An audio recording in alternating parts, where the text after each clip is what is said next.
Kita tepuk tangan yang meriah buat Tuhan. Sama-sama bilang sama saya, Tuhan kuatkan aku supaya aku jadi pemenang. Sama-sama bilang, Tuhan kuatkan aku supaya aku jadi pemenang.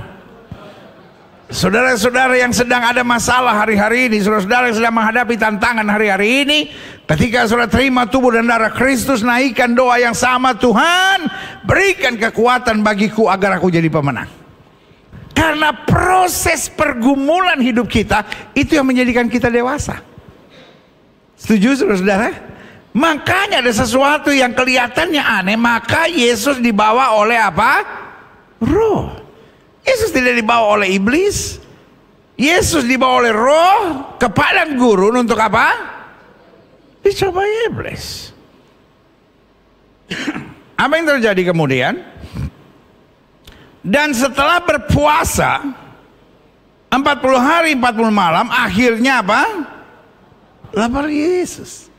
Saya mau bilang, dalam hidup ini hal-hal normal dan alamiah masih terjadi. Hal-hal apa saudara? Normal dan alamiah. Kalau sudah disakiti masih berasa enggak? Halo? Sudah disakiti masih berasa enggak? Sudah diomongin orang masih suka kesel nggak? Kalau sudah dibully orang masih suka emosi nggak?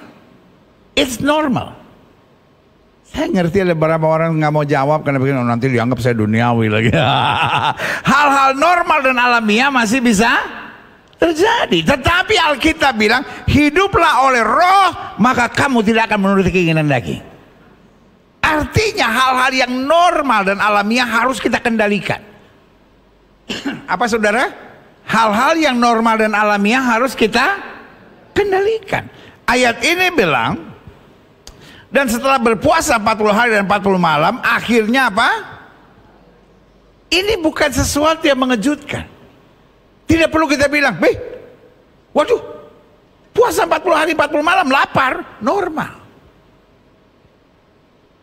Hanya yang membedakannya adalah how to deal with it. Yang membedakan bagaimana kita bersikap, bagaimana kita bereaksi. Kenapa kita perlu baca Alkitab? Kenapa kita perlu kenal Tuhan? Kenapa kita perlu dipimpin Roh Kudus? Supaya waktu kita menghadapi hal-hal yang normal dan alamiah, sikap kita berbeda. Amin. Makanya Alkitab bilang, berdoalah bagi orang menganiaya kamu. Pertanyaannya bagaimana bisa? Kalau Roh Allah di dalam kita pasti bisa. Kalau kita bergaul dengan firman pasti bisa. Makanya sekedar tahu Kristus tanpa mendalami Kristus nggak berarti banyak. Kita tahu bahwa itu salah, tapi kita tidak mampu untuk melakukan yang benar. Makanya Alkitab bilang, kalau Roh Kudus turun ke atas kamu, kamu akan menerima kuasa. Kita lihat lanjutnya ya. Lalu datanglah si penggoda. Lalu datanglah si apa? Pencoba itu. Kalau sudah ada di gereja, iblis gak ganggu. Tapi kalau lagi ada orang yang ngomongin saudara, lagi ada orang yang fitnah saudara, makanya saya bilang, masalah kalau datang sama teman-temannya. Masalah kalau datang apa saudara? Sama teman-temannya. Saya pernah ngalamin gak, kalau lagi ada masalah, bertubi-tubi masalah datang. Tapi jangan salah, berkat juga kalau datang rame-rame saudara. Akan kita tepuk tangan dulu yang meriah buat Tuhan. Jadi persis saudara lagi lelah, persis saudara lagi capek, persis saudara lagi kesel, si pencoba itu datang. Jangan nyamber. Jangan apa saudara? Nyamber. Lu tuh ya? Nah, jangan. Kuasai diri. Aduh, bener nih, saya lagi kecewa, saya lagi susah. Ada aja orang gereja yang mulutnya ember. Ada aja teman pelayanan yang tiba-tiba ngecewain saya. Di saat seperti itu tetap pandang Yesus. Di saat seperti itu apa yang harus kita buat saudara? Tetap pandang Yesus. Datanglah apa? Si pencoba itu.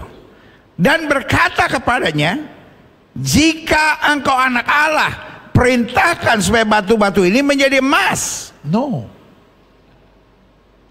When you are hungry, you doesn't need gold. Setuju? Iblis tuh liciknya di situ.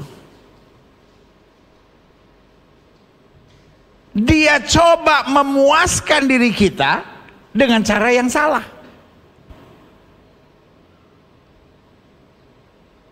Lalu kalau saya tanya sama saya, salahnya di mana? Kan Yesus memang sumber segala mujizat. Dia kan memang bisa membuat batu menjadi roti. Salahnya adalah suara setan jangan pernah diikuti.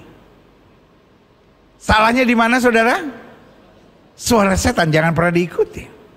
Lalu apa yang terjadi?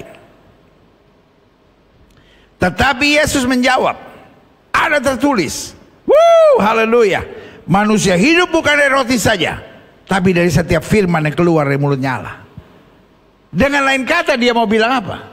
Yang kita harus ikuti adalah suara Tuhan saja.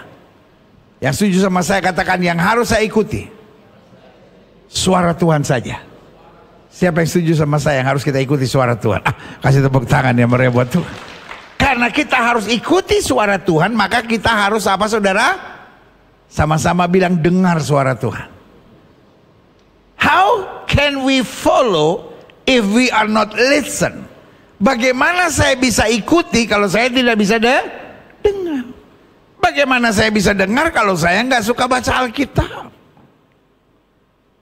Makanya kenapa di gereja kita ada semanggi. Setiap pagi jam 4.30 kalau saudara mau ikut itu live-nya. Tapi kalau saudara nggak bangun di jam itu, at least every day you are listening to. Saudara tetap dengerin. Di gereja kita dari gereja kita berdiri dari tahun 2007. Kita selalu siapkan buku mulai dari mujizat setiap hari sampai hidup berkuasa setiap hari. Nah, saudaraku yang kasih dalam Tuhan, buat saya tujuannya sangat simpel. Orang yang merenungkan firman Tuhan tiap hari, hidupnya pasti beda. Karena dia ada ketahanan, dia ada tuntunan, sehingga dia memperoleh hikmat dan kekuatan dari Tuhan. Makanya ayat ini bilang apa? Tetapi Yesus menjawab, ada tertulis, manusia bukan hidup dari roti saja, tapi dari setiap firman keluar dari mulutnya Allah. Kemenangan kita terhadap iblis bukan berarti membebaskan kita